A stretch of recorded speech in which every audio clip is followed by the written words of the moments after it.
ನಾವು ಇಷ್ಟು ದಿವಸ ಮಾಧ್ಯಮಗಳಲ್ಲಿ ನೋಡ್ತಾ ಇದ್ವಿ, ಪೇಪರಲ್ಲಿ ಓದ್ತಾ ಇದ್ವಿ, ತಿಳ್ಕೊಂಡಿದ್ವಿ. ಇವತ್ತು ಬಂದು ಕಣ್ಣಲ್ಲಿ ನೋಡಿದ್ರೆ ಎಂಥವರು ಇಲ್ಲಿ ಬಂದರೆ ಕಣ್ಣಲ್ಲಿ ನೀರು ಬರುತ್ತೆ. ಈ ರೈತರ ಪರಿಸ್ಥಿತಿ ಇಂಥ ಹಸಿರಿದೆ, ಇಂಥ ಹಸಿರನ್ನ ಯಾವುದೋ ಒಂದು ಟೌನ್ಶಿಪ್ ಮಾಡೋಕ್ಕೆ ಹೊರಟಿದ್ದಾರೆ, ಈ ಥರ ಹಾಳು ಮಾಡೋಕ್ಕೆ ಹೊರಟಿದ್ದಾರೆ ಅಂದರೆ ಈ ಕರ್ನಾಟಕ ಏನು ಕಾಂಗ್ರೆಸ್ ಸರ್ಕಾರಕ್ಕೆ ತಲೆಯಲ್ಲಿ ಬುದ್ಧಿ ಇದೆಯಾ ಇಲ್ಲ ಹೇಳಬೇಕು.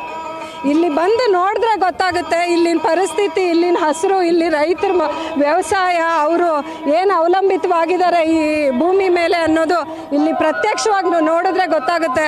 ನಾನು ಇಲ್ಲಿನ ರೈತರ ಪರವಾಗಿ ಏನು ಇವತ್ತು ಬಂದು ನಮ್ಮ ಏನು JDS ಪಕ್ಷದ ಪರವಾಗಿ, ನಮ್ಮ ಕರ್ನಾಟಕ ಎಲ್ಲ ಜನತೆ ಪರವಾಗಿ ನಾವು ಈ ಜನಗಳ ಪರವಾಗಿ ಇಲ್ಲಿ ಬಂದಿದ್ದೀವಿ ಅಂದರೆ ಒಂದೇ ಹೇಳೋದು, ಇಲ್ಲಿನ ರೈತರಿಗೆ ಹೇಳೋದು, ಇವರು ಒಗ್ಗಟ್ಟಾಗಿರಬೇಕು, ಯಾವುದೇ ಕಾರಣಕ್ಕೂ ಭೂಮಿನ ಬಿಟ್ಕೊಡ್ಬಾರ್ದು.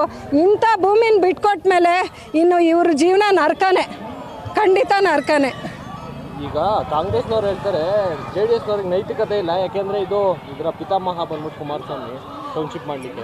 ಹೌದು ಅಲ್ಲ ಸ್ವಾಮಿ, ಕೇಳಿ, ಹಂಗಿದ್ದಿದ್ರೆ 2 ಸರಿ ಕುಮಾರಣ್ಣನ ಸರ್ಕಾರ ಬಂತಲ್ಲ, ಅವತ್ತೇ ನಾವು ಮಾಡ್ತಿದ್ವಲ್ಲ, ಯಾಕೆ ನಾವು ಕೈ ಬಿಟ್ವಿ? ಇಲ್ಲಿನ ಪರಿಸ್ಥಿತಿ ಅರ್ಥ ಆಯಿತು, ನಮ್ಮ ರೈತರದ್ದು ಪರಿಸ್ಥಿತಿ ಅರ್ಥ ಮಾಡಿಕೊಂಡ್ರು, ಈ ಭೂಮಿ ಅವ್ರಿಗೆ ಎಷ್ಟು ಇಂಪಾರ್ಟೆಂಟ್ ಇದೆ ಅಂತ ಕುಮಾರಣ್ಣಂಗೆ ಅರ್ಥ ಆಗಿದ್ದಕ್ಕೆ ಅವತ್ತಿನ ದಿವಸ ಕೈ ಬಿಟ್ಟರು.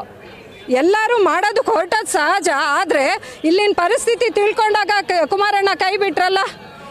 ಅದೇ ಇವಾಗಿರೋ ಕಾಂಗ್ರೆಸ್ ಸರ್ಕಾರ ಮಾಡಬೇಕಾಗಿರೋದು, ಇದನ್ನು ಕೈ ಬಿಡಬೇಕು. ಇವ್ರು ರೈತ ಪರವಾಗಿದ್ದರೆ, ರೈತರಿಗೋಸ್ಕರ ಏನು ಈ ಭೂಮಿ ಇವತ್ತಿನ ಹೋರಾಟಕ್ಕೆ ಅವ್ರು ಬಂದು ಈ ರೈತರದ್ದು ಏನು ಅಕ್ವಿಸಿಷನ್ ಅಂತ ಅನೌನ್ಸ್ ಮಾಡಿದ್ದಾರೆ, ಇದನ್ನು ಬಿಡಬೇಕು ಇವತ್ತಿನ ದಿವಸ ಇವರು. ಅವ್ರು ಬಿಡೋದೇ ಇಲ್ಲ, ನಾವು ಮಾಡೇ ತೀರ್ತೀವೇನೋ ಆಟಕ್ಕೆ ಬಿದ್ದವ್ರು. ನಮ್ಮ ಏನು ಬಿಡದಿ ಭಾಗದ ರೈತರ ಜೊತೆ ಅವರು ಪ್ರಾಣ ಕೊಡೋದಕ್ಕೂ ಸಿದ್ಧ ಇದ್ದಾರೆ, ಭೂಮಿ ಕೊಡೋಕ್ಕೆ ಸಿದ್ಧ ಇಲ್ಲ. ಅದೇ ರೀತಿ ನಾವು ಪ್ರತಿಯೊಬ್ಬರು ಬಂದು ಅವ್ರ ಜೊತೆ ನಮ್ಮ ಪ್ರಾಣ ಹೋದ್ರೂ ಪರವಾಗಿಲ್ಲ, ನಾವೆಲ್ಲ ಬಂದು ಇಲ್ಲಿ ನಿಲ್ತೀವಿ ಅವ್ರ ಪರವಾಗಿ. ನ್ಯೂಸ್ ಫಸ್ಟ್, ನಿರ್ಭೀತಿಯಿಂದ ನಿಮ್ಮ ಪರವಾಗಿ.